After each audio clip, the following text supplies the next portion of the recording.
Zep est de retour avec une nouvelle BD, rencontre dans un instant. La semaine passée, Voix de Fête a rassemblé de nombreux spectateurs. On a suivi le co-directeur du festival. L'AMR Jazz Festival, c'est cette semaine, prise d'ambiance en fin d'émission. La culture à Genève, c'est culte. Dans son nouveau livre « Ce que nous sommes », Zep nous embarque en 2113 dans un monde où la technologie a envahi le cerveau humain. Une partie de la population est dite augmentée et peut charger des packs de connaissances universelles, alors que le reste de l'humanité vit dans la précarité, la majorité de l'énergie servant à faire fonctionner des neurones artificiels. Constant, l'un de ces augmentés, jouit d'une vie de divertissement jusqu'au jour où ces données sont piratées. On est en train de parler beaucoup d'humain augmenté. Pour moi, l'humain augmenté, c'est la caricature de ce que je vis déjà, moi, avec mon téléphone. Je suis un humain augmenté. Quand j'ai oublié quelque chose, je regarde sur mon téléphone. Puis petit à petit, mon cerveau développe une certaine paresse. Il va aussi déléguer ces choses-là. Donc je me disais, bon, si on pousse à l'extrême, on va vraiment, ce personnage devient un humain extrêmement diminué.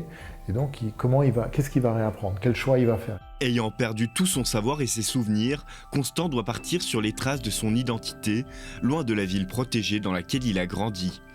Une histoire de science-fiction à l'allure dramatiquement réaliste. J'ai un début d'approche qui ressemble un peu à comme si je faisais un film, parce que j'écris mon histoire, j'écris les grandes lignes, je commence à construire mon storyboard, donc construire une mise en scène dessinée de mon histoire et je fais un casting, c'est-à-dire je cherche les gens qui vont figurer les personnages et je vais vers ces gens et je leur demande s'ils sont d'accord de poser pour moi.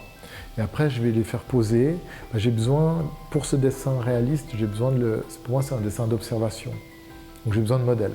On retrouve les dessins de Zep avec ce trait précis qui les caractérise et une palette aux couleurs des émotions. On a accès à plein d'artifices pour emmener notre lecteur dans une histoire. On a le découpage, on a une mise en scène, on a le jeu des personnages, mais on n'a pas la musique. Donc on ne peut pas jouer sur le rythme. Il y a des gens qui vont lire votre bande dessinée en 5 minutes, il y en a qui vont la lire en 5 jours. Et l'ambiance, pour moi, l'ambiance elle est faite par la musique, le rythme est fait par la musique dans un film.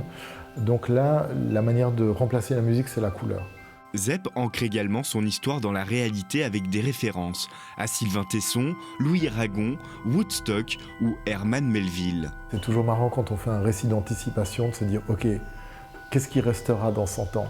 Qu'est-ce qui restera de la musique, de la littérature, de l'image, de la photo, du cinéma ?» Donc c'est un plaisir d'auteur de dire « Tiens, ça je vais le garder. » Et je mets aussi des choses qui sont pour moi importantes, donc je vais les mettre dedans, et puis voilà, on est dans l'imaginaire. Est-ce que la bande dessinée existera toujours dans 100 ans? Une chose est sûre, Ce que nous sommes vient de sortir en librairie, et on en entendra longtemps parler. Nous sommes vendredi soir à la maison communale de Plainpalais. Le lieu central de Voix de Fête va ouvrir ses portes dans quelques minutes. Guillaume et Priscille, les co-directeurs, font un point avec les différents secteurs stratégiques pour s'assurer que tout soit prêt avant l'arrivée du public. Guillaume pour Benji, est-ce que tu me reçois? C'est un test. Ça peut m'arriver de passer un coup de balai, comme d'aller chercher un sac poubelle, comme de répondre à un pro qui n'a pas d'accred ou un bénévole qui a découvert qu'il n'était pas accrédité à une soirée. On est vraiment des super jokers, entre guillemets, avec quand même la responsabilité ultime qui est la responsabilité de la sécurité et du public, quoi. C'est un moment un peu charnière, mais qui en général demande quelques minutes de rodage et après chacun fait son travail. Et il y a une notion un peu de partition de musique où le chef d'orchestre peut se mettre en retrait.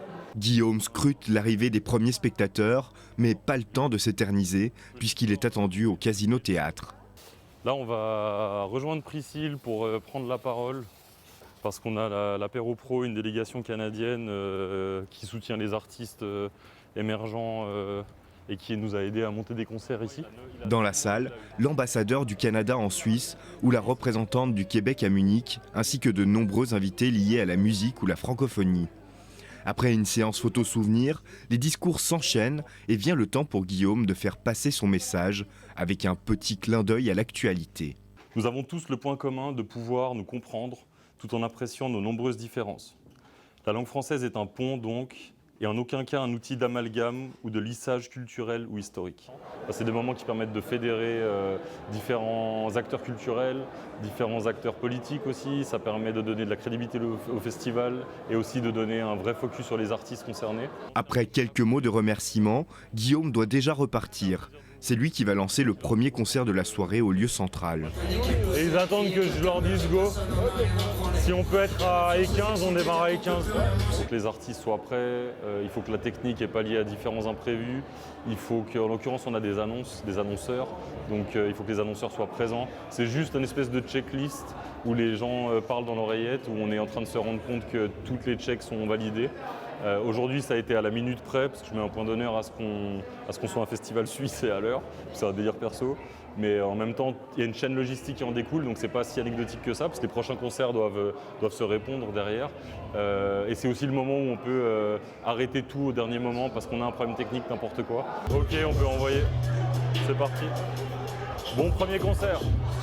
Faites un putain d'accueil s'il vous plaît. Ce soir pour le début de la soirée, ISO s'il vous plaît, faites un maximum de bruit. Go, go, go, go. Une fois la soirée lancée, le rythme se calme pour Guillaume. S'il reste toujours en alerte, il peut enfin profiter un peu du festival. J'en profite parce que je travaille avec des gens avec qui c'est possible d'en profiter. Il y a rarement un mot plus haut que l'autre, il y a plutôt de l'entraide, il y a plutôt de la confiance. Du coup, on en profite clairement parce que c'est un moment en fait où c'est une apothéose, y compris dans le travail d'équipe. Un travail d'équipe qui permet d'offrir un festival à taille humaine et proche de son public.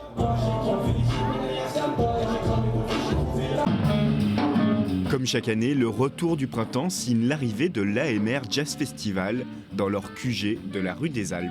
On a repris le format classique avec 5 soirées de double concert.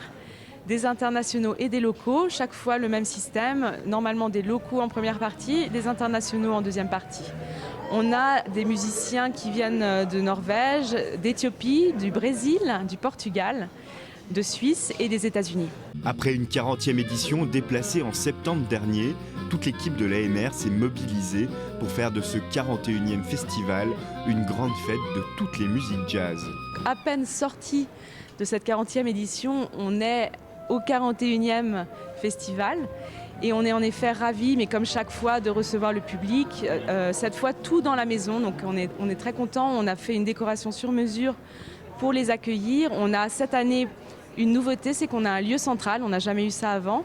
À la cave, on reçoit des passeurs de disques et des labels. C'est la première fois qu'on fait ça, on est ravis de pouvoir avoir un lieu vraiment pour que le public se rassemble. L'AMR Jazz Festival, c'est jusqu'au 27 mars.